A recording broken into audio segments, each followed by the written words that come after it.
Today's video is sponsored by Limpy the Quail. Available on Amazon. All right, check two, check one, check two. Yeah, we're getting pretty good sound here. Sounds good. You ever had syphilis? Syphilis, check 1 2. Syphilis, check 1 2. Ladies and gentlemen, ladies and gentlemen, ladies and gentlemen, ladies and gentlemen, check 1 2. All right. Check. Yeah. It's a little echoey when I do that. I think maybe turn it. Here. Check 1 2. Check 1 2. Ladies and gentlemen, ladies and gentlemen. What? Yeah. Okay. Yeah. The problem is just sometimes you get kind of bouncy. You know what I mean? And you go up and down and stuff, and you want that. You want that to sound good, but you just don't. Did you drink some coffee recently? No, I get really intense when I'm dealing with any kind of like recording and media and stuff because it's really interesting. It's all sciencey but also the software does a lot of it. There's a lot of chords going on. Honestly, this isn't that many chords. Compared to most studios, man, we're keeping it pretty clean. Gotta say. Now, you were a guitar instructor, correct? Yeah, for a little bit. In the past, did you ever say this isn't that many chords to a student? No. Good. Definitely not. You can that never would have been dismissive. You can never have too many chords in a guitar. Like the more chords you know, man. You're on. A song. Oh, the more chords, the better for sure. Okay. Like the best songs. Everyone always says like a 4-chord song is all you really need. 4 chords and an attitude. That's what Keith Richards said. But like the best songs, have like multiple different places they take you. Like prog rock. Sure. Yeah. That's the best genre. Yeah, absolutely. Okay. I think my mom's favorite song is Thunder Road by Bruce Springsteen. It's like that's her jam. And if you look at that song, it is just it just goes from one place to another to another to another. And yeah, these places kind of go with each other, that these chords, but at the same time they bring you to new places. And those are really the best songs. Meatloaf, like you ever hear that Batted of Hell album? A little bit. It's like one of the greatest rock albums ever. It's the same way. It grows on itself. I'm like making vomiting faces since there's no visual element to this podcast. Yeah. I hate Bruce Springsteen. Yeah, well, I mean, you can't deny his greatness. He is the boss, man. I'll deny his greatness. Welcome, ladies and gentlemen, to episode 2 of the Hayden Edgman Nashville podcast working title. Today's topic is Stanley Kubrick faked the moon landing, in parentheses, just the footage. That's right. It's very important to make that distinction. It's true. So let's start from scratch. I've kind of done most of the sound test from here, and I'll just kind of work on your voice as we go. Yeah. Tell us what your side of the story, because I could go on for hours. I don't know much. Let's take this professionally. For those who don't, like, we're pretending we're saying this to people who don't know about it.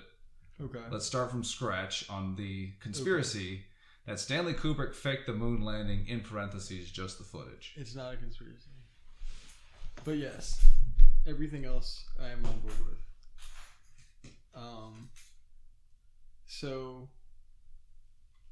I guess if we're asking, what do I know? Like the truest of believers, I don't know much except for the fact that it's true. What I do know, Stanley Kubrick was recruited by the U.S. government to fake the moon landing footage in maybe 1967, maybe the fall, maybe October.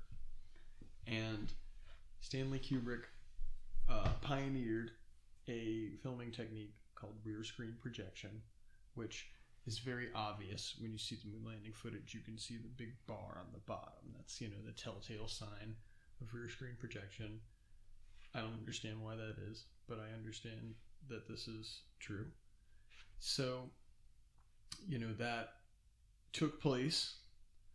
The moon landing happened, in parentheses. Most likely it did, flag's there. I don't believe the flag is fake. I would never disrespect the flag. But the footage itself was fake. Because how would you get the footage there? How would you roll a film reel with no gravity? That doesn't make any sense, right?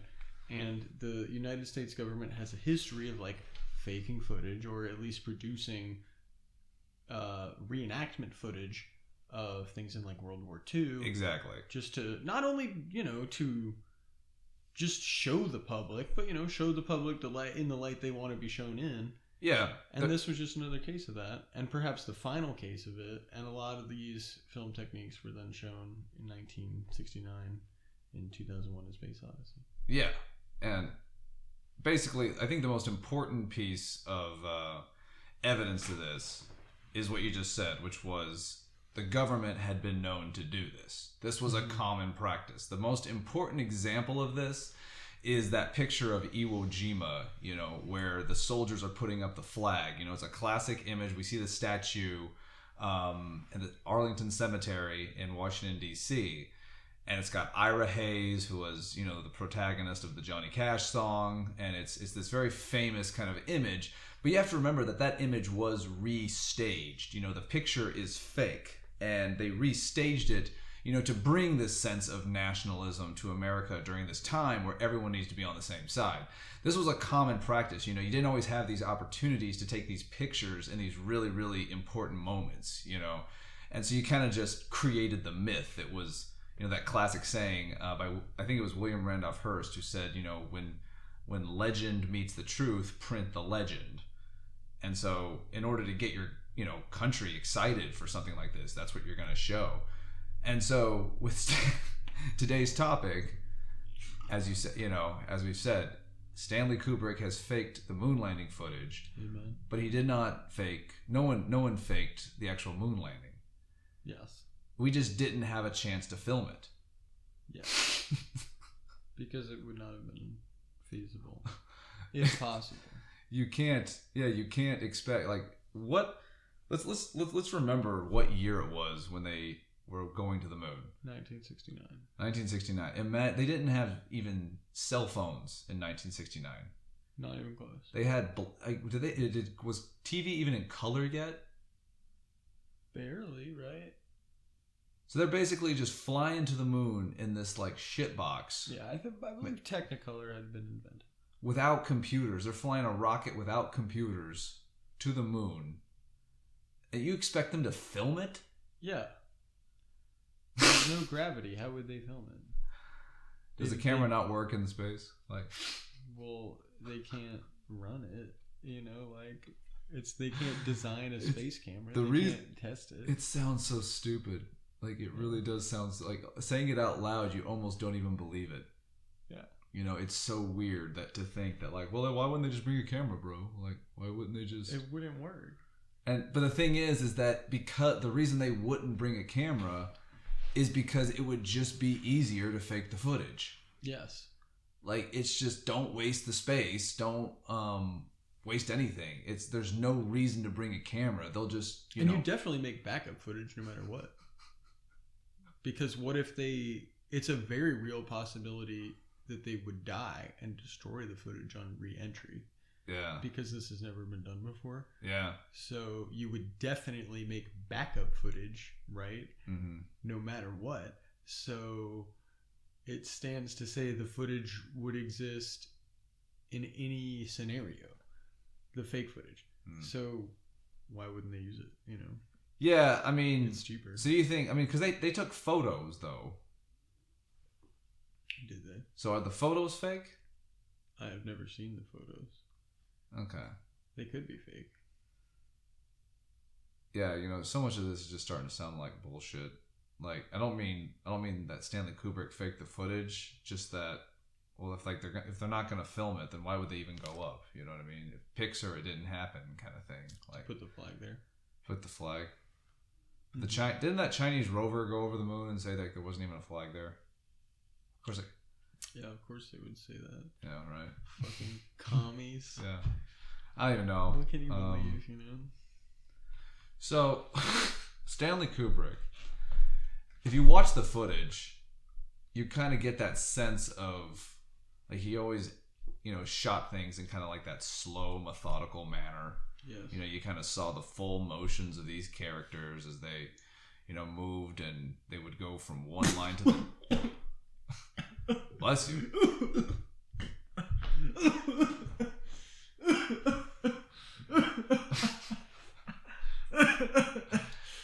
At this time, we'd like to talk about our sponsor, Limpy the Quail. Oh, yes. Limpy the Quail is a beloved children's book. There's been at least 3 sales. Big fan.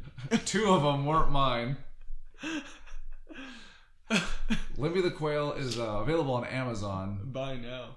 Yeah, just Google Limpy the Quail. It comes right up. Prime shipping users receive free 2-day shipping. Well, you don't even need shipping because it's Kindle only. The sign of every well, actually, no, not Kindle only. Great work of literature. It's you can read it on a tablet, not just a Kindle, but I believe there's a e-reader. That's what it's called. E-reader only. So you have to have a tablet. Nice. You can't just buy the book. We've made the book as hard to read as possible because it's that good. What are you talking about? You can read it on your cell phone, man. Oh, okay. You could $4.99 and you can read a book on your cell phone. That's good. Yeah, go buy it now. Go buy it now. If you live in Nashville, you can afford to buy Flippy the Quail to support the podcast. What you call it? You call it Flippy the Quail? Isn't that what it's called? No, it's Lippy. Lippy the Quail? You call it Flippy the Quail. No wonder there's no sales. It's Lippy the Quail. Check the link in the description. That's all I gotta say. It's a winner, guys. It's a winner. It's a great book. Beautiful pictures. It's a great book. Seriously though, yeah. Eat your own words, Yeah. No, buy the book. Yeah, wrote that book about 6 years ago, and then I had a British girl like that I never even met. Her name's Hattie Hyder. Used her full name. Huh? They used her full name. Why wouldn't they? You just used her full name. She's a brilliant artist, man. That's limited a lot of the bits I can go to now.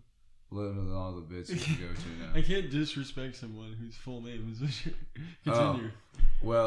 Thanks for that. I'm glad you can't disrespect, the thing that's kind of gonna one day fund this podcast. Nice. This whole thing. Yeah. Oh, she worked on Flippy the Quail? Limpy the Quail. Limpy the Quail?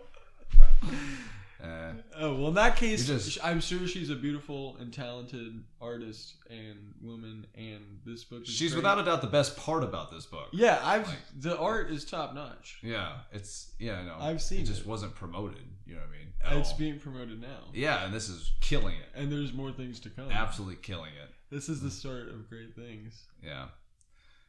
So Stanley Kubrick did fake the moon landing footage only. Yeah, and likely before you started coughing, what I was gonna say was, if you watch the footage, he's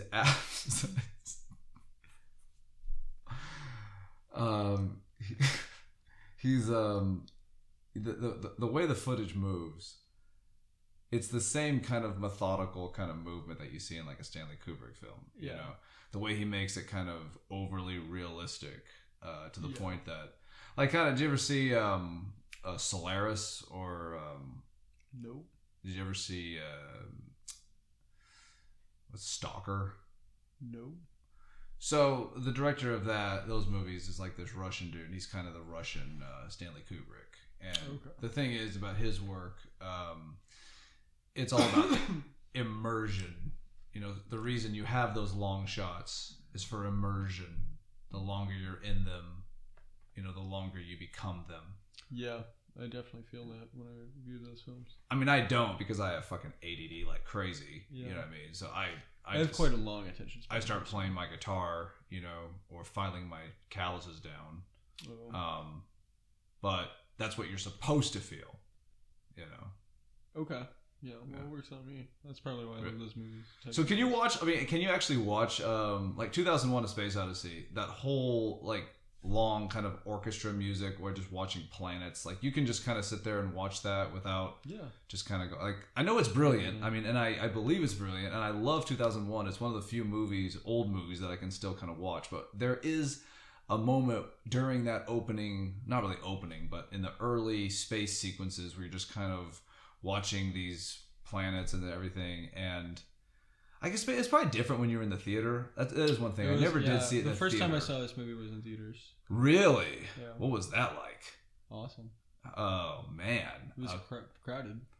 Yeah. I mean, I love the movie. I love like what it does to you as a viewer. But to see it in theaters. Yeah. What theater was it? Was it one where you get a beer? You can get a beer here. This was at the Belcourt Theater, which is a non-profit theater in, I guess, like lower Nashville by Belmont. Yeah. And it's pretty competitively priced. Yeah. And they show classic movies like maybe 3 or 4 times a month. And, some of them are movies that are awesome to experience in theaters, like this one. Yeah. And they do sell alcohol. Good. Cool. So you had a pretty damn good time watching 2001. It's great. I went to the movie theater. I bet it's a whole different experience than watching it on your flat screen, or even if you have a home theater. It can't be the same. Yeah, for sure. It was. I guess I haven't watched it at home yet.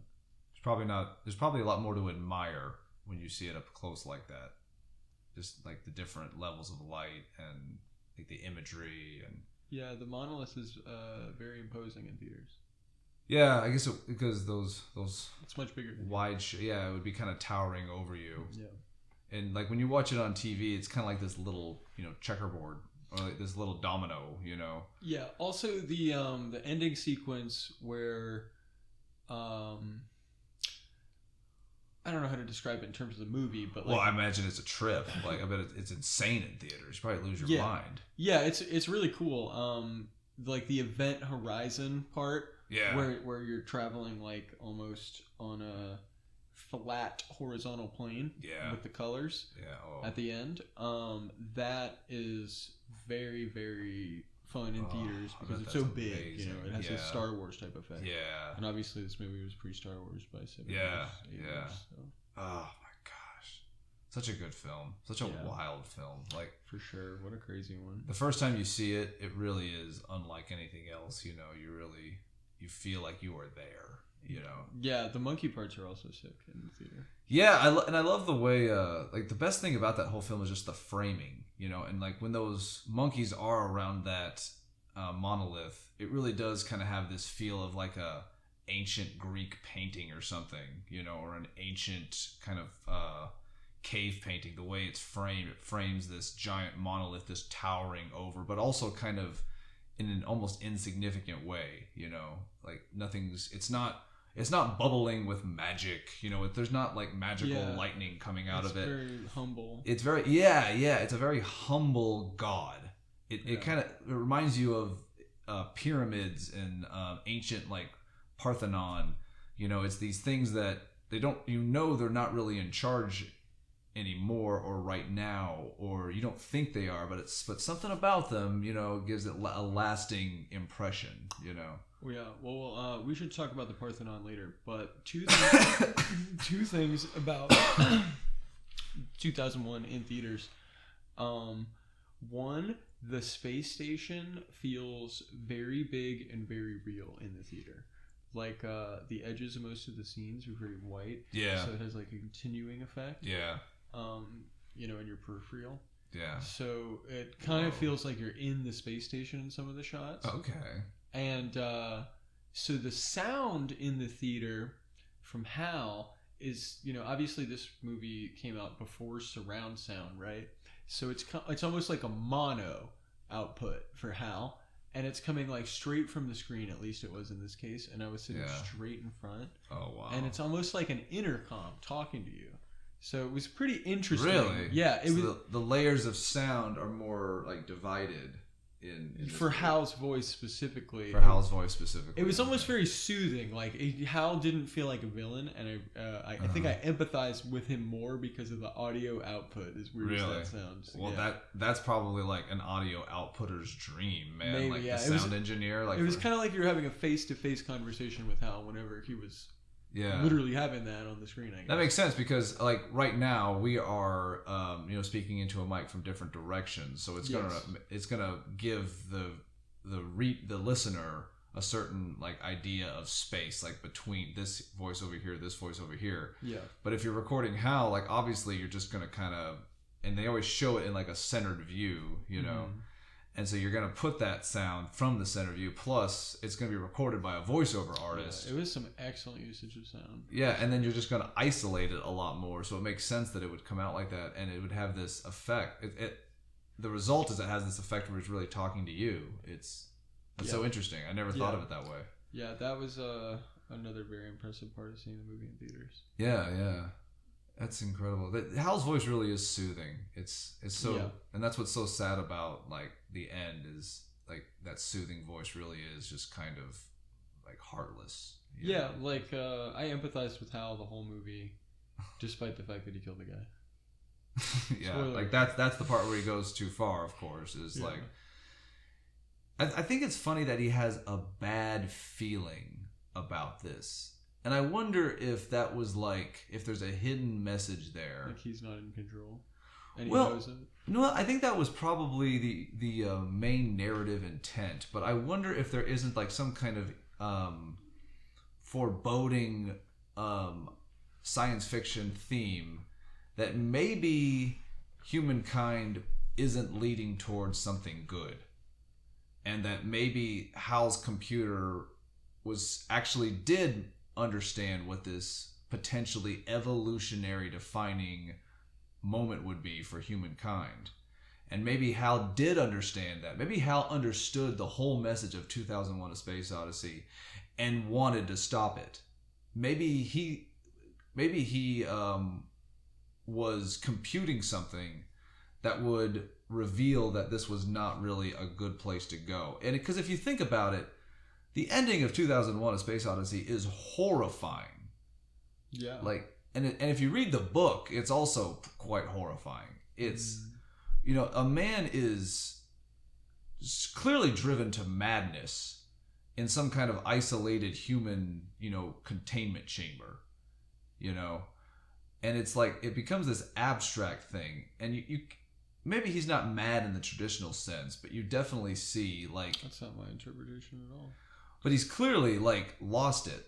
The way he stares at the camera with his eyes wide like that, like it's like the Lovecraftian nightmare. He has seen too much.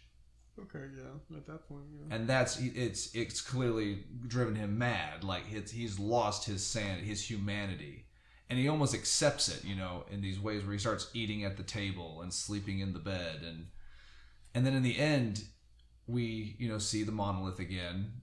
And it's horrifying, and he's reaching for it. And then he's flying through, and it's this psychedelic trip. And then we have a baby, like, being born into space. Yeah, rebirth, man. And the music is, like, exciting and crazy. But, like, at the same time, if you take the music away, like, that'd be a horrifying shot. Yeah, it's definitely pretty... interesting and scary. I get terrified every time I watch it, because it feels you lose. It's not really like a horror movie shot. You lose, right? But scary. the horror comes from the unknown. Yeah, for sure. The horror comes from the fact, like when you're having a dream. Yeah, and the sequence where he's in the room and he's like older. That is certainly a horror movie. Yeah, sequence. It's like The Shining, where it's kind of psychological rather than jump scares. Yeah, and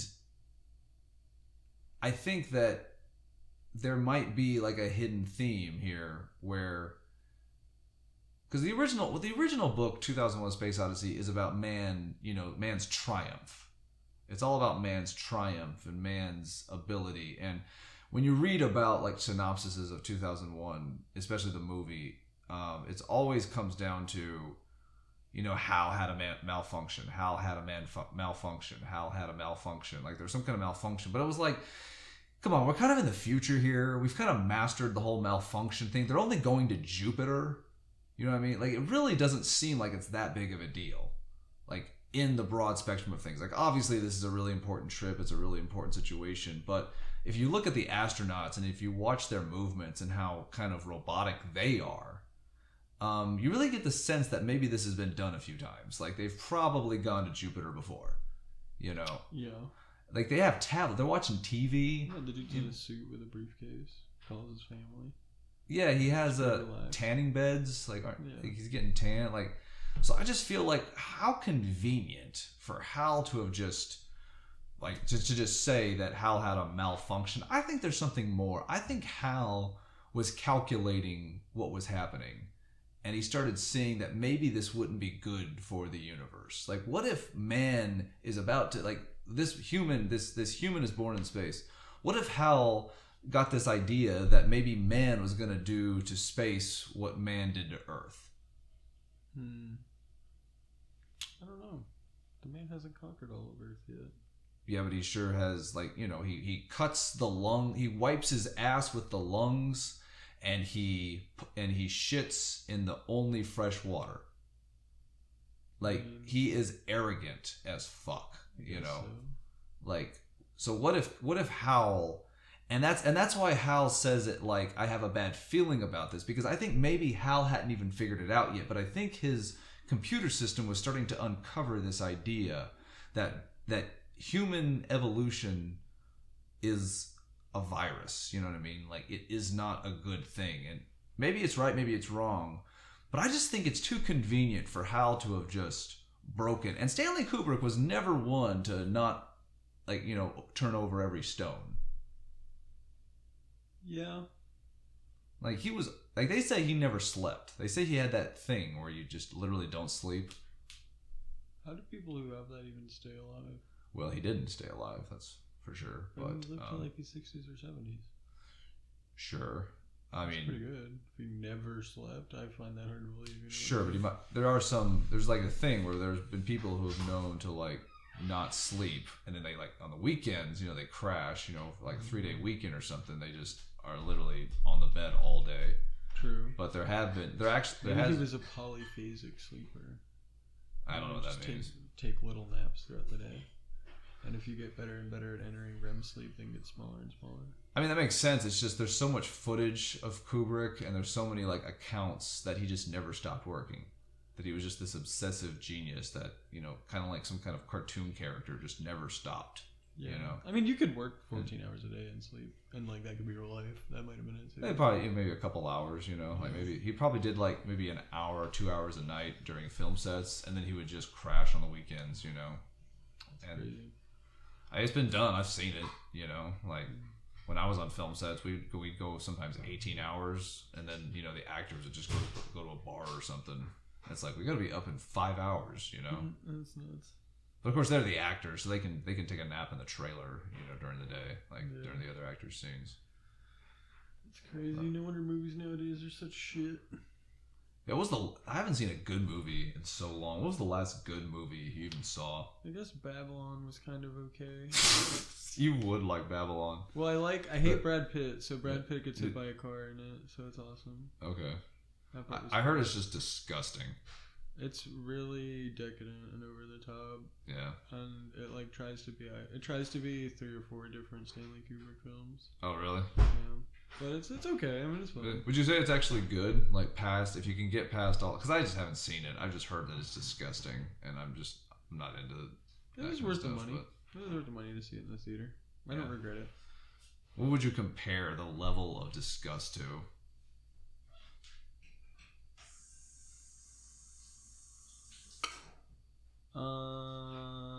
It's not worse than Human Centipede. Okay, well, thank God, because nothing's worse than that fucking thing. It has a guy with, like, elephantitis, and it has a guy eat an animal.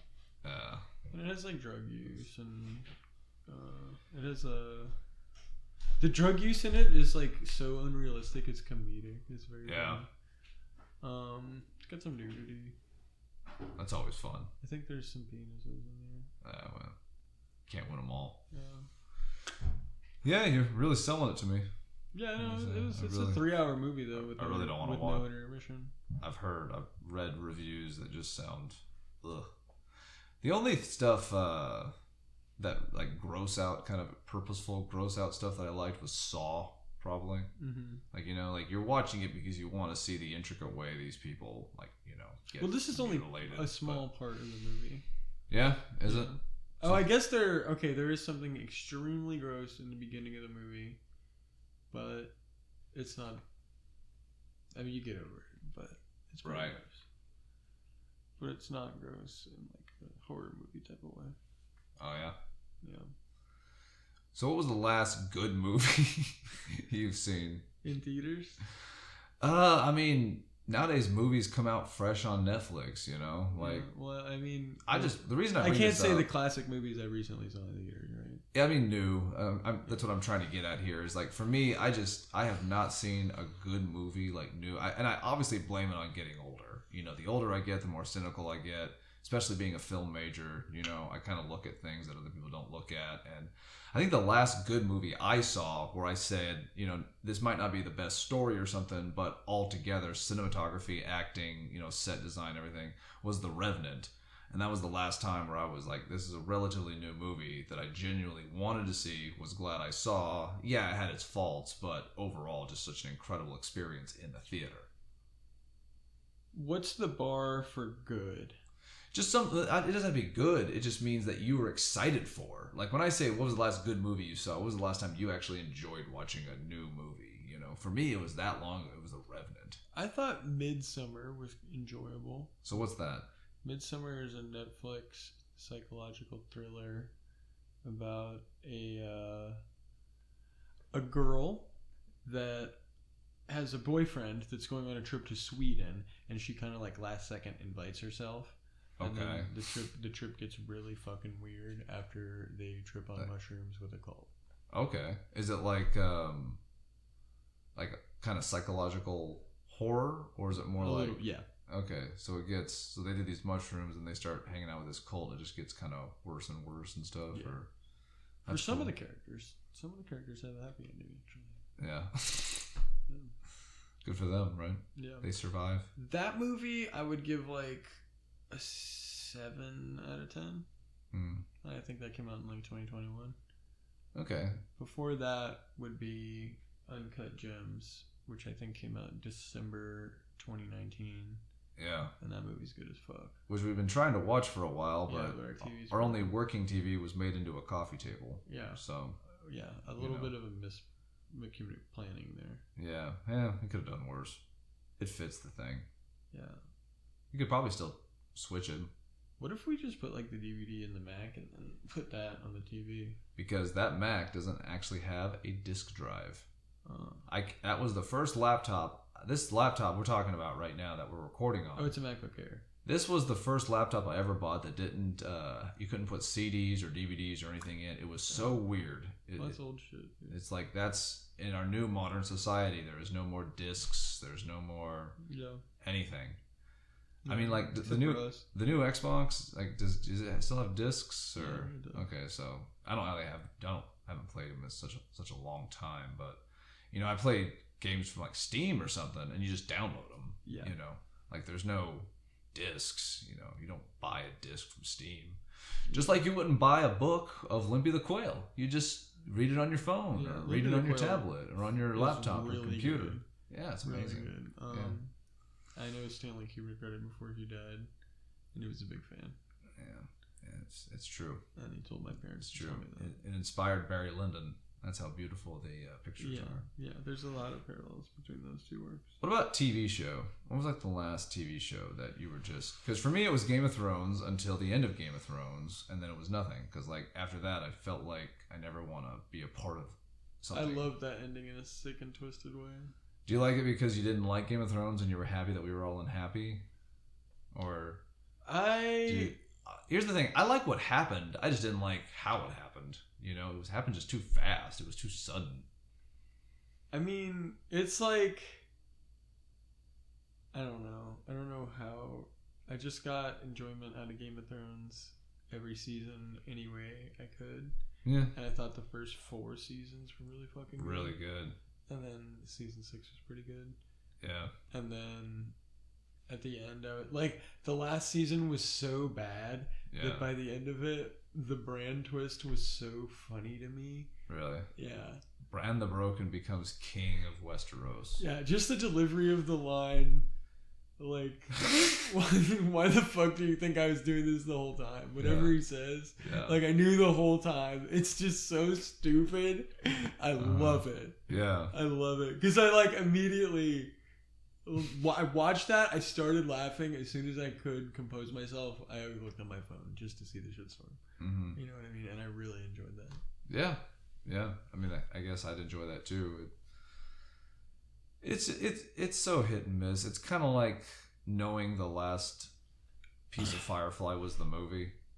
Yeah, I've never seen that, but well, it's not a great feeling because you know you want more, like, or you didn't want that, or you wanted something else, but at the same time it's like, well, at least we got something, you know. Yeah, at least that ended. Because there's like a ton of people out there who've never even seen the show because they're waiting till the books have been all written. That's never gonna happen though. Dude. Yeah, probably not. So what do you give Game of Thrones overall, the TV series? 1 to 10. See, I judge things as a whole, you know, like Exactly. I don't like this attitude where, you know, season 1 All isn't the 7 same thing as seasons. season 7. Like to me, it gets like a, you know, 5 out of 10. 5 out of 10? For me, because I judge things based on endings. Like I'm like, if you're gonna set stuff up, you have to bring it back. You can't just do this thing where it's like I'm just seducing you to like it, to want to watch more, but then I don't really have a plan in the end, you know. I think I'd give Game of Thrones an 8 out of 10 overall. I'd give like the first, if you said rate it based on season per season, I'd give the first season like 10 out of 10. I give the second season 10 out of 10. Yeah. Third season 10 out of 10. Fourth season 10 out of 10. Fifth season 9 out of 10. Sixth season probably like a 7.5 out of 10. Fifth season's horrible though. And then yeah, but it's at least based off the books and it at least makes sense, like in terms of dialogue. So how do you and give it stuff. a 5 if you gave it like you gave 6 out of 7 seasons above a 5? Yeah, but here's most the thing. of them double a 5. Once you get to the last season, I give you a -50. -50. Yeah. So is that bad? Yeah, it's the problem is it zooms through it completely ruins all these like character motivations. It doesn't make any sense, you know, like it's we could talk for hours about how it's broken and how the thing was at the end of the day, David Weiss and what's his pussy were gonna write a Star Wars trilogy for Disney. Which they also But, do. you know, once they murdered everybody, including their children in the script, Disney kind of said, well, no thanks. And now they're just kind of working on a Netflix series. So they ended Game of Thrones early because they wanted to go work on Star Wars. But then that didn't happen. So it was just a shit show to begin with. It was really luckily fucking Star Wars unfair. got ruined anyway.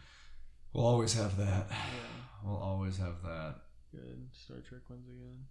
Star Trek has always been handled fairly. Star Trek's just like last man standing at this point. Star Wars is like Marvel and Star Trek is like DC. Star Trek is more concerned with carrying on the legacy. Star Wars is just like bam, bam, bam, bam, boom, bam, you know? DC is like that 40-year-old guy that's like an alcoholic, but he's still in the major leagues because he can just like 1 out of 4 times he just gets all his weight on the ball and it's going out the park. Yeah. Like DC, occasionally they just put up another good movie and you're like, oh, okay, well, I guess. What was the last good DC movie you saw? Not fucking the opposite of Wonder Woman 1984 because that was one of the worst movies I've ever seen. I gotta be honest, I think the last good DC film I saw was probably like Dark Knight. What about Joker? I still haven't seen it. Joker's pretty good. I need to see it. I was told not to see it. I was it just told has to one see really it. horrible side plot line. Yeah, Like beyond horrible. But if you get past that, it's pretty good. I was told to see it. I was told not to see it, and in the end, like it's just never really like got, you know, like I've never been motivated to go out of my way to see it. Joker's like a $14 steak from Walmart. Okay, if you cut out the shitty 30% of it and you ignore that, what's left is really really good. Okay, well, you're not so totally selling it to me, but if it's on like on an airplane or something, yeah, you know, like I'll definitely keep it on while I play video games on my phone. Yeah, So. it's not bad. No, I just mean the thing is I'm not something about it doesn't motivate me to see it. Like I've seen too many good Jokers. I've seen Mark Hamill. I've watched all the Batman cartoons. This movie's pretty unique. Mask of the Phantasm is incredible. It's like got an incredible Joker performance. And then you have Dark Knight, which is just, the freaking performance that killed a man. And even some of the one-off like cartoon Jokers were pretty fucking good. True. But I don't know. I'm not motivated. Like, what did you think of the new Batman? Because I couldn't even get through the first 5 minutes of that thing. It was so boring. Like, I didn't even try. Does it have Robert Pattinson? Yeah, That's my boy, so it's 10 out of 10. Like hardcore Batman fans are saying, best Batman movie ever, but like the first 5 minutes are so boring. Like, yeah, it didn't get me at all. Like, Batman is supposed to be at least a fantasy, kind of exciting and stuff. Like, I don't know. He's just too. But I'll wave it through because Robert Pattinson's my boy. So he's so young too. He looks so weird in that suit. He's so like gotten laid tiny. a lot of times from the Twilight fans. Yeah, sure. That's. I'm not hating on him. I'm just saying it's. Gotta send the Vig up to the Godfather. No. Yeah. So, the last DC great movie for you was of course Wonder Woman. In 1984, yeah. That was your favorite. Yeah. I can understand. And it was great. Your second favorite movie of all time is DC Heroes 2. What was it called? The Justice League? Is that animated? No. I'm talking about the live action wonderful one where they're cracking jokes and stuff. I didn't watch it either. Superhero shit's terrible. It is. Did you see Logan? No. Logan was actually pretty cool. I play a lot of Wolverine in video games. Where he's available. What game is he even in? There was like Marvel vs. Capcom. That was a fun game. Yeah. You have it? I mean, I used to play it a lot. I guess I could download it if we got internet. That'd be a great way to you could show footage of our matches of your matches while we're talking and stuff. Oh yeah, that could be cool. And that would just be we wouldn't actually be doing it while we're doing the podcast, but it would just be up there. That could be cool. There'd just be footage of it. Like screensaver. Exactly. Yeah. This is an idea. Always moving. Yeah. But so what else should we talk about? I mean, obviously, the sad thing about the Stanley Kubrick thing is it sounds as stupid as it sounds brilliant. It's not stupid. People have just drank the proverbial Kool-Aid. Sure, but it sounds stupid, but so do smart things. You know what I mean? You got to understand the time. It's back then. People didn't have all this access to video footage and cameras and everything. How does a camera need gravity to work? The reel. Right, but a lot of them are just gears. And the gears and they turn it, and really, does it work the same way in a lower gravity environment? Wouldn't there be a different? Do pulley lever systems work the same way? Well, I mean, there's still gravity on the moon. Yeah, it's 70%, right? Yeah. I feel like if I was going to the moon, I don't care what year it was, I'd probably bring a camera. Some kind of camera. That's fair. I just think it's also fair to say you'd have to shoot the backup footage because you don't know that footage is making it back. So you know what and it's not you could fucking stream it. I refuse. Honestly, probably I refuse to believe they have a live feed. Yeah. Probably what happened was they brought film or something, or they tried to shoot it, and maybe there was it was just really shitty. Yeah. And they were we need to do this right, and so they had someone do it. I imagine they probably had so much on their hands. They were trying to survive in freaking space when iPads hadn't even been invented yet. Mm-hmm. And so they probably, I bet they did bring a camera. I bet they tried to film it. I just bet the footage was so awful and technology was so limited back then. You didn't really have post-production. You couldn't fix it in post, So I bet they just I bet they just shot it like, and maybe they probably showed this shitty footage to Kubrick and gave him an idea on what to do. Tell them what to shoot. Yeah, and then he took a look at what the real moon looked like. He was probably fascinated. They probably took photos or something, and then he probably just recreated it, and then or even restored it. Yeah, or yeah, maybe he used a little bit of both. Yeah, shot over it. Like why not? That's probably how he came up with the technique. Yeah. I mean, the thing is, it sounds stupid to say, like, we faked the moon landing, but we didn't actually fake the moon landing. We just faked the moon landing footage. Yeah. It's one of those things that no one ever thinks that, this won't be a problem. Let's just, put this in here. Mm-hmm.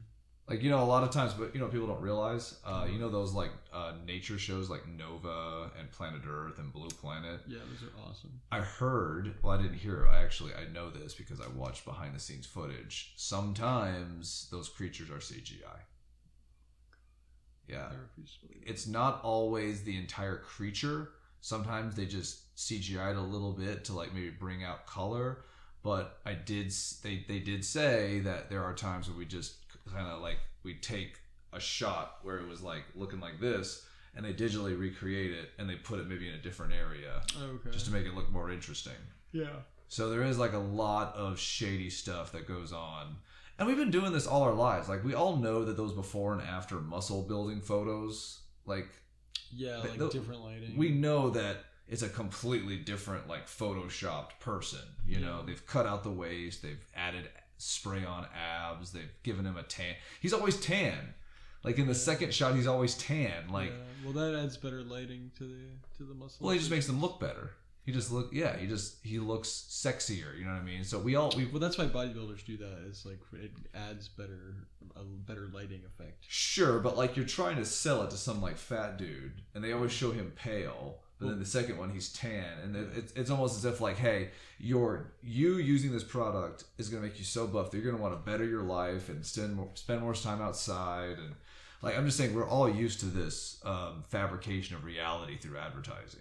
Yeah, definitely. More so nowadays. And it's bigger than we realize. Like, obviously they fake the news and everything, but like now they're faking nature shows. Yeah, I mean, people fake stuff on Instagram. No. People fake stuff on Instagram. It's trickled down to the single entrepreneur.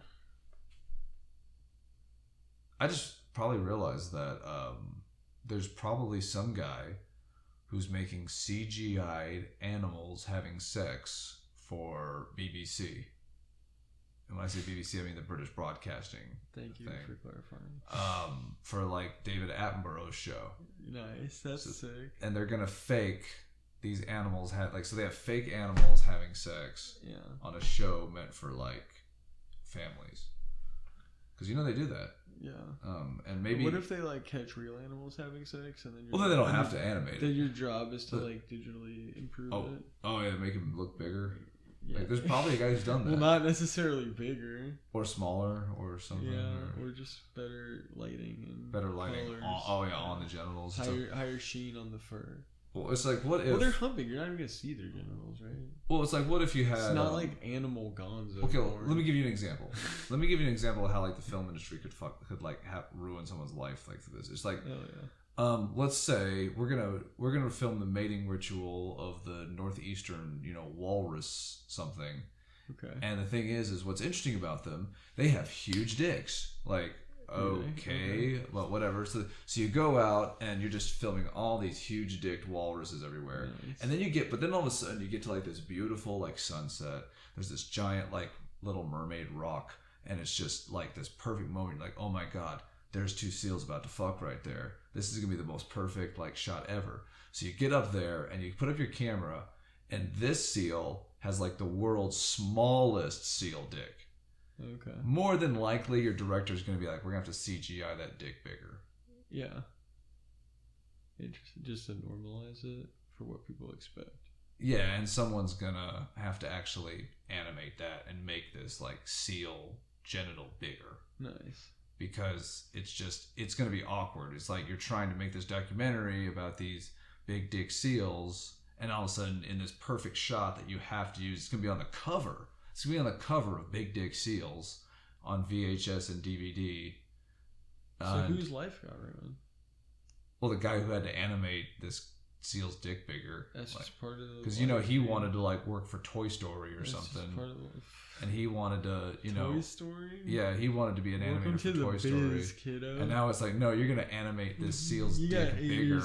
Because we just happened to film the world's smallest dicked big dick seal. You get to do Buzz Lightyear's dick before you get to do legit Buzz Lightyear, bro. You got to pay your dues. You get to work at rule34.net. Yeah, exactly. Yeah, but what an honor. Out of all the guys who are CGIing male genitals, this guy has probably the best job. He's at least doing it for a good cause. Buzz for Lightyear? BBC. Or no, that. I was like, does he mean Buzz Lightyear or the Walrus? This is a great time to mention that this show is sponsored by Limpy the Quail. Yeah, Limpy the Quail. Great book, great book. All right, so to continue though, have you heard about the movie The Walrus with Brendan Fraser? Yeah. Have you seen it? Is it out yet? No, it's out. It's been out. It looks but I haven't disgusting. Seen it. I mean, do you think in that movie he has a really big or a really small penis? Because it's got to be one of the two, right? Well, he's probably. Or maybe it's average and he thinks it's small because he's really fat.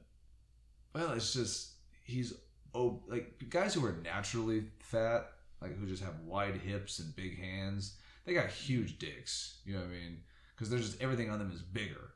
Like their dick might not even go past their balls, but they're gonna have big dicks. But like a guy who gets fat, like through sadness, and depression, that guy's gonna have just like an average or below average, Yeah, nothing crazy, or wouldn't have got that depressed. Yeah, right. Yeah, what's there to be depressed about? Yeah. You're packing, but I don't know. I mean, what do you think about the whole thing? Like, would you want to watch some actor pretend to be fat? Because he's wearing a fat suit, right, the whole time. I don't know. He looked pretty fat at like some award show. Yeah. Maybe he method acted it out. Oh my god, I hope not.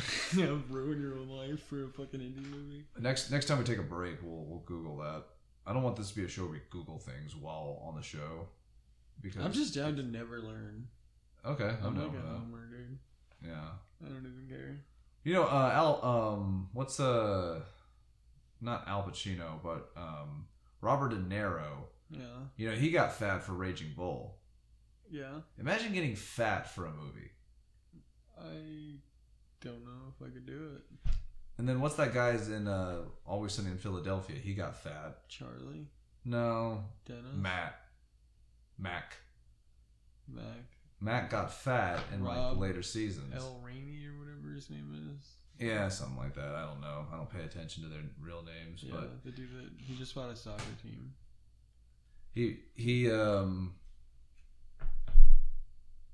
He got fat on purpose for like one of the seasons. Wow, what a hero.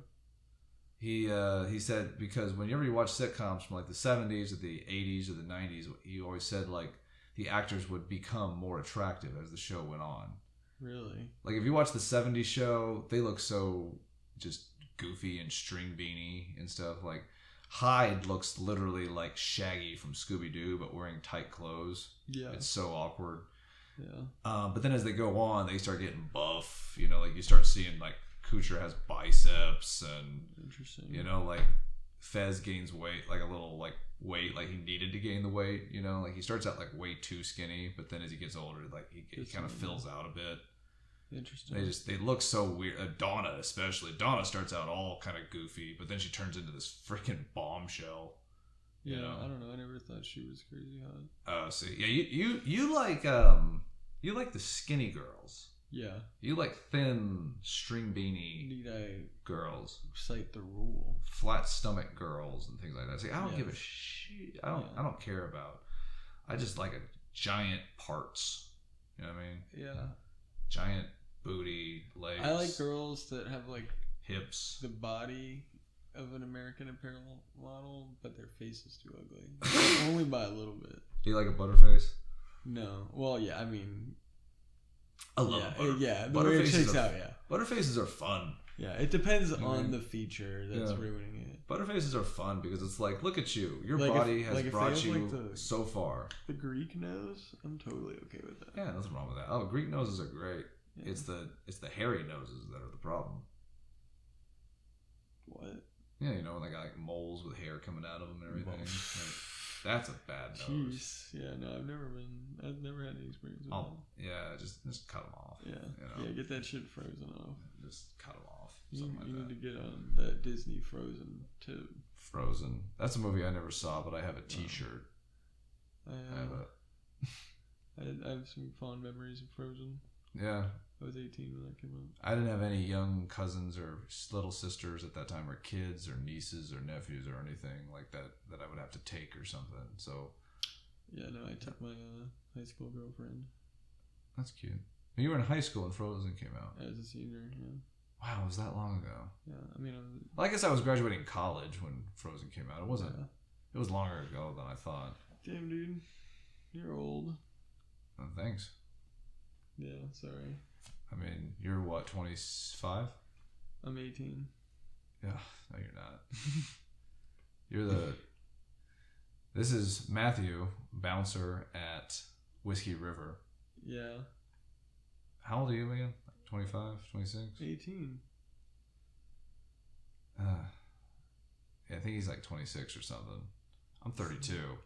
Man, this guy's old. Yeah, I don't feel old, except when I'm playing volleyball. No cap for real. Yeah. I'll take a break. Sounds like a good time. This has been brought to you by Limpy the Quail. Great book. Yeah. Man, getting a little sharp there. Today's video is sponsored by Limpy the Quail. Limpy the Quail is a beautiful children's book that was written by William Beans with illustrations by Hattie Hyder. What really got me about this book was Hattie Hyder's unbelievably beautiful and nostalgic illustrations. They remind me of the covers of old Roald Dahl books like Willy Wonka and the Chocolate Factory and Danny, Champion of the World. It's lush and saturated with these wonderful watercolors. And the baby quail just get cuter and cuter. Children will love the pictures, and adults are going to find something very fascinating about the story. Limpy the Quail is surprisingly deep in its narrative. It's about a papa quail who hurts himself and can only walk on one leg.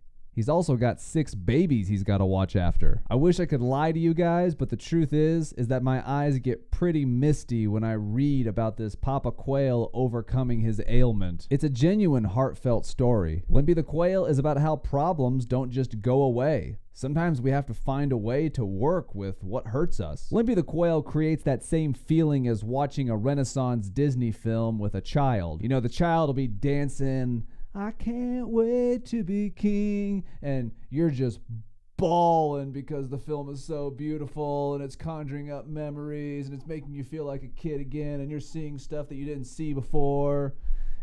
It's a lot like that. There's layers. So please check out Limpy the Quail. It is available on Amazon, written by William Beans, illustrations by Hattie Hyder, and layout by Vinny. That's Limpy the Quail, available on Amazon.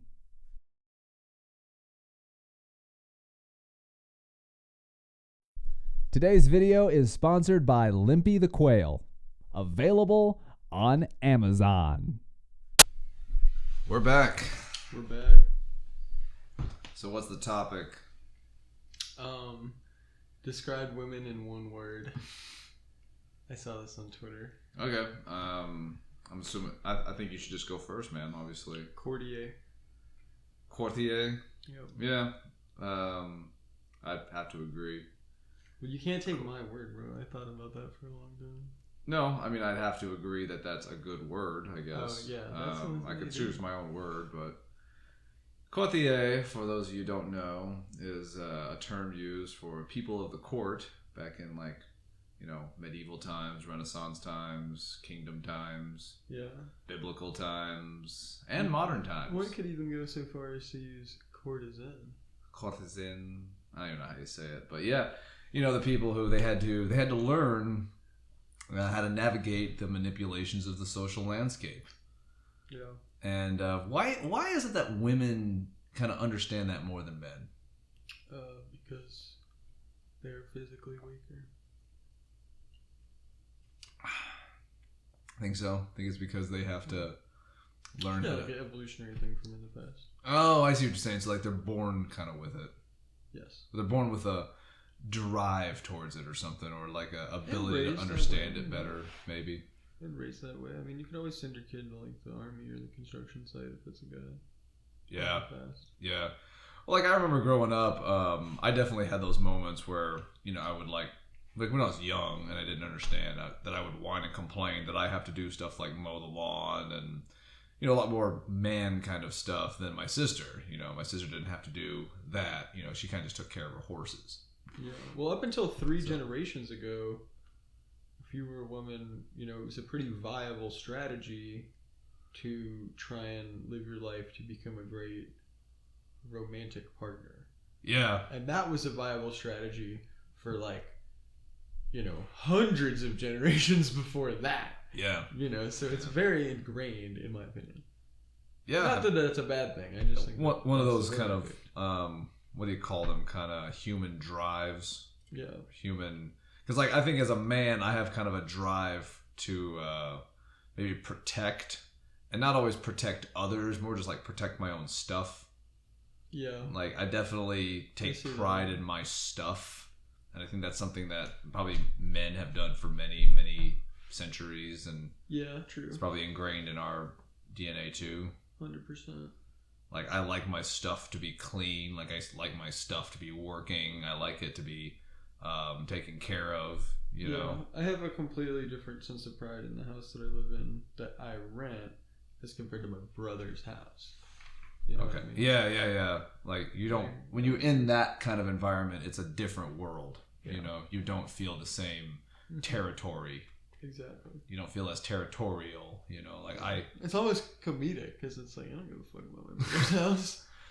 What's your brother's house like? It's big, 2 stories, big yard, garage, shed. Does he own it? Yeah, they mortgage it. Yeah. Is he? So he doesn't have roommates or anything? No. So it's him and his girl or something, or him, his wife, his son. Oh, okay, he's got a kid. He's got a kid. Yeah. Good for him. Yeah. He's a drummer on Broadway, right? Yeah. I don't know that what percentage of the house he owns. I'm sure my sister-in-law owns some percentage of the house. Mm-hmm. But something like that. It's a nice situation. Yeah, exactly. Owning your own place and everything. For sure. But it quickly stacks up the expenses too. Yeah. You gotta be making the money. I mean, it's an investment. You know, you're doing it for down the road. I mean, my thing is like, I think about buying all the time, but at the same time, it's like, you know, even if you own it, you still got to pay taxes on it. And what are you gonna do? You're gonna own your house. You're just gonna stay there forever. Breaks, you know, crawl space needs clean. Yeah. Are you just gonna stay there forever? Like you're gonna stay in this house and then gotta wash it, gotta mow it. And then people talk about, you know, a housing market always goes up, and it's like that's true, and that kind of sucks because it's like whenever you buy a house, you're always buying like some, you know, lived-in house and everything. It's a used car, and for some reason they go up in value. Yeah. Like unlike used cars, like you'll have problems and you'll still pay more. Yeah. It's like you're gonna need foundation repair, you need all this, but hey, you know, it's in a great neighborhood.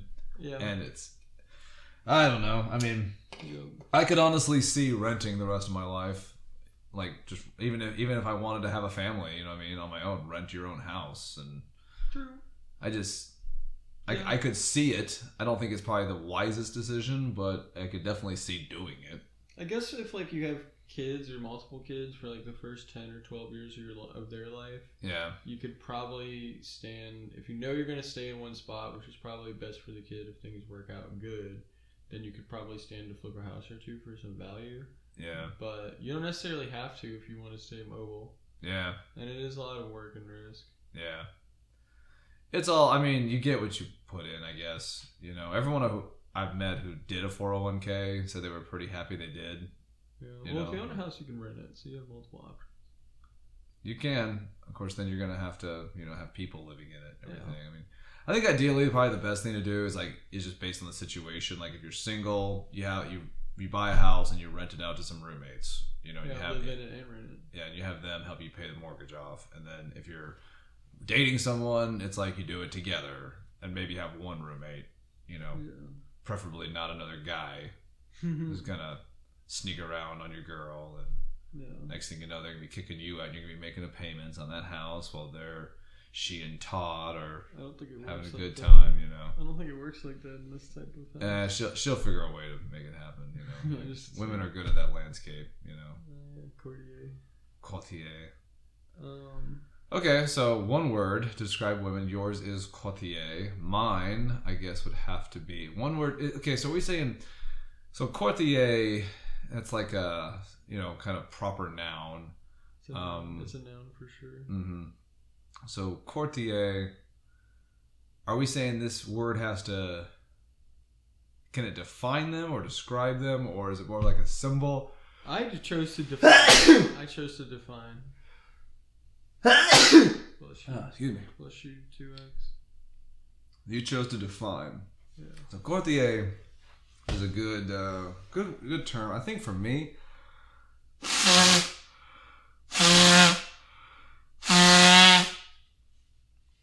Nice. allergies. I think for me, it'd be like just straight up confusing, man. Confusing. Like, I'm not even gonna try to sound smart here. I'm just gonna say it's fucking confusing. Cause I honestly just don't even know what to make of things anymore. Like, I think what happened was, remember that book, The Game, by Neil Strauss? I never read it. I've definitely heard about it. Well, it's one of those books that some people have read, but a lot of people just know about it. You know, it's that popular. Mm-hmm. I think what happened was, I think more women read that than men, and they Really? they really built up their resistance. Well, that's definitely a man's book, but more women read than men. Right. The thing is like, if you use those tricks, a lot of women have heard of these tricks. It's almost like clear. I think it's clear that like there's a lot of women's blogs that like tried to expose it or something, like, because I feel like what happened is I was in high school. Women were this way, you know, just a certain way. And then I got into college and they were like a certain way, you know what I mean? And then all of a sudden I got out of college and they were kind of the same for a little while, you know, like things were kind of normal. But then something happened and all of a sudden it was like girls just became so much wiser. And suddenly they were totally down with your BS. And every time, not really you would try to manipulate them, but just like you would try to talk to them, they would just be looking for an excuse to kind of like see through whatever you're trying to do. Like, I was probably trying to hit on them, but you know, even if you're just like talking to them, they would kind of just like act as if you were trying to like some kind of pickup line. You know what I'm saying? I guess so. Like you never saw that, because I feel like what happened was I think women started reading Robert Greene and reading Seduction and reading these things. Know about all that. I think that I refuse to give my opponent as much credit. Well, I read What Women Want Men to Know by Dr. Lori, whatever her name was. Okay. And I read that because well, it's one of those things where it's like a woman just kind of venting for 64 chapters about her problems with men, basically. Why would I? Well, I guess that could be funny. You're reading from your logic, you'd be reading the Mein Kampf of the enemy. You want to get inside their head. That was my logic. That just sounds like something when I was doing I would need to be paid to read. Sure, fine. You know what I mean? Like, sure, fine. But if you are if you're calling women the enemy, no, then, not necessarily. But just like okay, well then I'm calling women the enemy. Like whatever. I'm just saying if we're gonna call them the enemy. You have to want to think like them. Hold on. I don't think opponent and enemy are the same word. Okay, if you want to think of them as your opponent, the only way you're ever going to win is if you get inside their head. So I was reading Dr. Lori, whatever's book, What Women Want Men to Know, in an attempt to get inside their head. And what I'm saying is I think women have that same strategy where they want to get inside the opponent's head. They want to figure out what guys are thinking because, maybe they want something they're not getting. Maybe they're insecure about something. Or maybe, I think they're getting screwed over a little bit too much. I think people think about this topic based on their prior experiences. I just don't know that many people age 18 to 35 read these books. Probably, maybe. I mean, probably there's a smaller amount. Compared to the population of people that date, for sure. But remember, you don't really have to... It's got to be less than 1 or 2%. Yeah, but remember, you don't really have to read these books to get the information from them. You know, all these. I agree. Yeah. All these motivational I speakers agree, nowadays. like certain tactics. Yeah, like all these motivational speakers are saying the same thing, and they all come from the same sources. Like every motivational speaker will cite Robert Greene in their work at some point. You know, everyone, they'll always cite all the, you know, famous kind of voices. Even like nowadays, they're even citing each other. You know, like motivational speakers quote each other. Like Tony Robbins is quoting other people, and other people quote him. You know, so. Yeah, I don't know. I'm not too into motivational speakers, but I think I've been really into Tony Robbins. Me neither. But what I'm saying is that, you know, if I'm saying that women are getting, you know, hip to our bullshit, they're starting to see the pickup game, or they're starting to see what we want, or they're getting overly secure because all the blogs they're reading, all the motivational speakers that they listen to, all the podcast people they listen to, you know, probably have done their research. And part of their research was checking out the enemy's work or the opponent's work, which was our Bibles, which were our books about pickup art and our books about seduction. And so those women are probably reading that stuff and then reporting it to the populace, you know, on their Instagram channels and on their blogs. And that's where women are learning, you know, top 10 things, top 10 ways he'll try to get in your pants. You know what I mean? Like they're all, that's clickbait right there for a woman. You know, top 10 signs a guy just wants to sleep with you. Like they're gonna click on that. I don't know that I put Robert Greene in there, except for that seduction book. But right, but they're gonna read that kind of stuff to figure out their defenses. I guess, yeah, maybe. I mean, if you're gonna attack, you know, if you're gonna attack an enemy, if you're gonna or if you're gonna defend yourself against an enemy, you want to understand that enemy. Yeah, but I mean, like, you can't assume they think like you. Well, I don't really. In fact, that's generally a poor assumption with women. You're the one who brought up the opponent thing. I guess so, but it was kind of more like a one-off.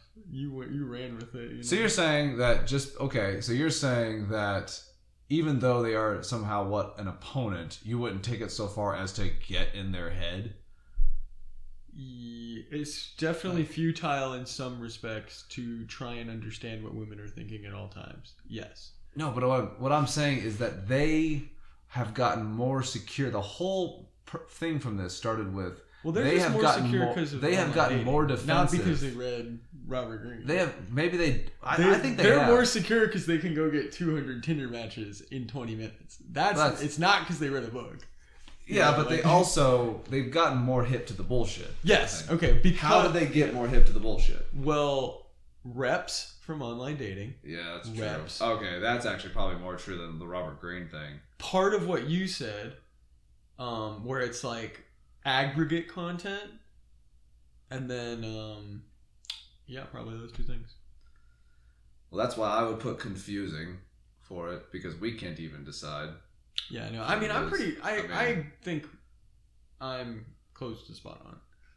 But you could also circumvent these things. You just got to approach the league in a different way now. Yeah, clearly. But I mean, isn't everyone kind of confused?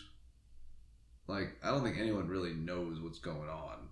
I don't feel totally confused. I feel pretty good. Okay, well, like here's the situation. You know what I mean? Yeah. But I agree that a lot of people are very confused. You got a girl who 100%. She knows everyone wants to fuck her. Okay. I'm talking a straight 10 out of 10, man. You know, and she is... It's one of those things where her attractive features are almost too much. Okay. I mean, it's almost not fashionable. Yep. And nothing she can really wear is not going to be stupid sexy. Yeah. Like, the only thing she can wear that's not stupid sexy is a trench coat and a mask. Yeah, like, you know? 5XL hoodie. Just ridiculous natural titties and ass and hips, and she's really hot, and good face and no neck flab. But the point is, and we're talking flat stomach here. You know what I mean? Just flat as the earth. And so this girl knows everyone wants to fuck her. Mm-hmm. So how the fuck could you ever find common ground with this person? It's not easy. You know what I mean? Like, I don't care how many movies you've seen, how many books you've read, how many places you've traveled. This girl could make $9,000 a day sucking dick. Yeah, Like, but I mean, you wouldn't do that. You know? okay, so step one, man. Tell me, step Okay, one. it's a 3-step process. Okay. Number one, number one, I guess step 0, you got to understand when you're going to interact with this person, right? So, like, let's say this is your coworker. You know, when you go to work, you'll see this person, right? No. Okay, like I'm just saying, random on the street, like you're at. We're trying to go up to her. No, I'm not asking. I'm just saying, like, how on earth could anybody? You know what I mean? Like, it's like a god. You know.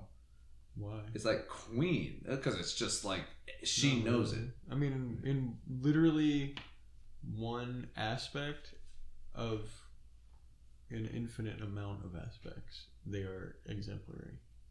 You know what I mean? Oh, Master Yoda, please. But like, I'm saying, please like, share. Like, that chick could be horrible at intramural volleyball, and then you'd never want her on your team, and then she'd get on your team, and you'd be like, oh fuck, you know, fucking Anne is on my team, we're gonna fucking lose again.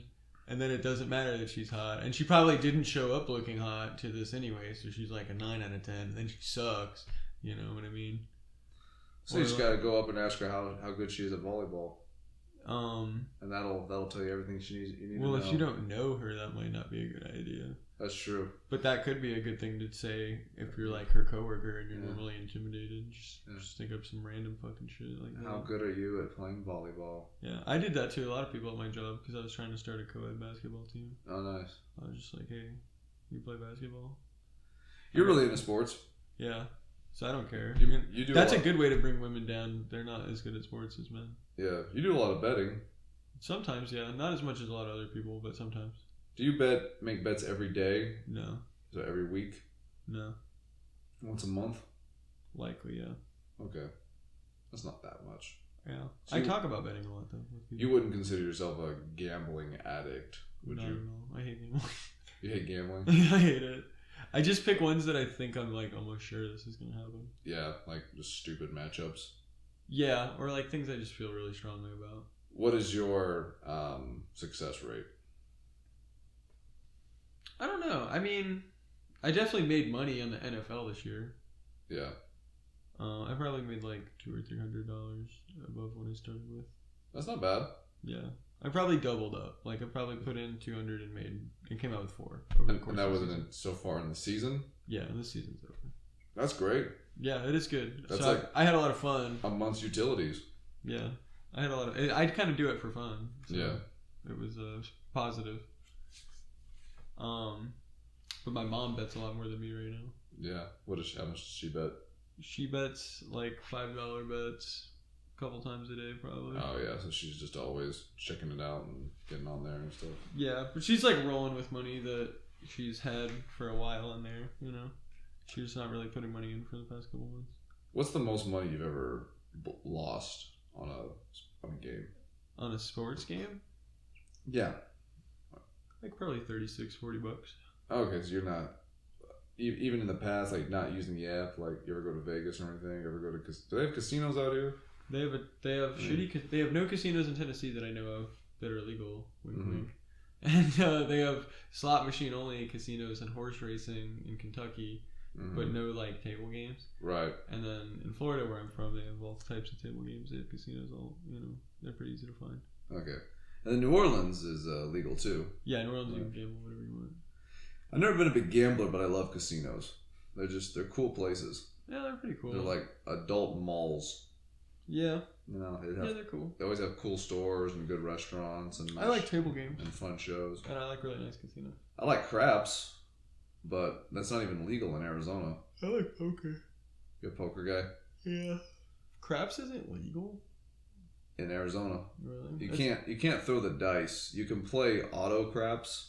Interesting. Which is fucking stupid, but that's kind of retarded. Yeah, it is. But that's just like, is that like a racist thing? Dice and Chappelle Show. I don't think so. Damn. It's a thinker though. You know what else is a thinker? What? 2001: A Space Odyssey. Yeah, that was a good one. I think I related to that movie on a special level because I used to take large amounts of psychedelics, and one time I took a large amount of a specific psychedelic, and I saw something akin to 2001: A Space Odyssey. So I felt a special connection.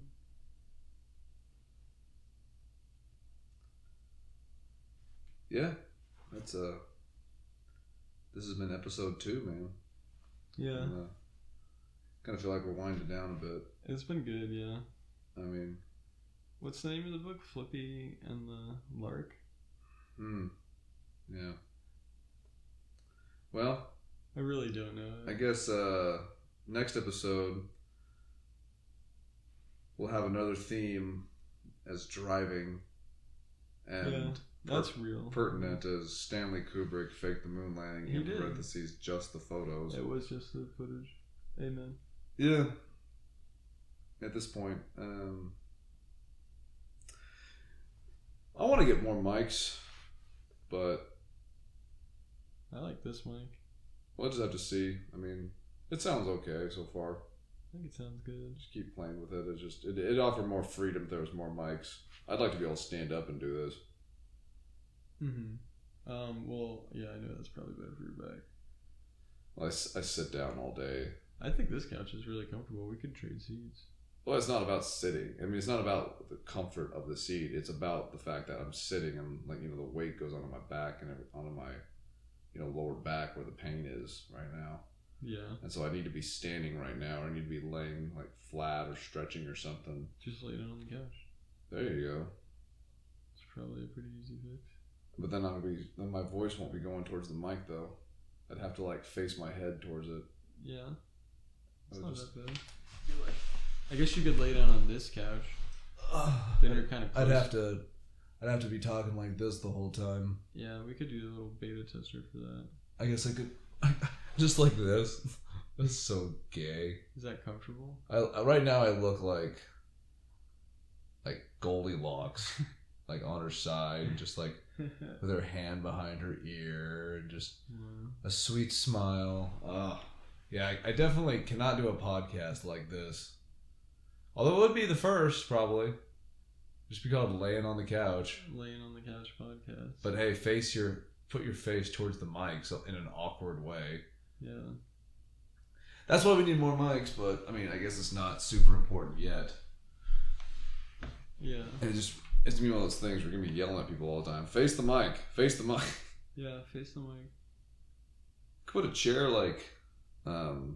here, like in front of the mic, and then that would probably offer the best sound for the third person. Just bring in like the kitchen chair. Yeah, true. That'd probably be the best way. And it's kind of like a good negotiation tactic. Like, give them a really uncomfortable chair. Yeah, and then don't face them when we talk to them. Yeah, we're all just facing this way. Yeah, we're all just facing the same way. Like they're gonna feel like the least important member of the podcast. Which is exactly the intent. It's true. Yeah. Which is the exact intent. That's the truth of the podcast. Yeah.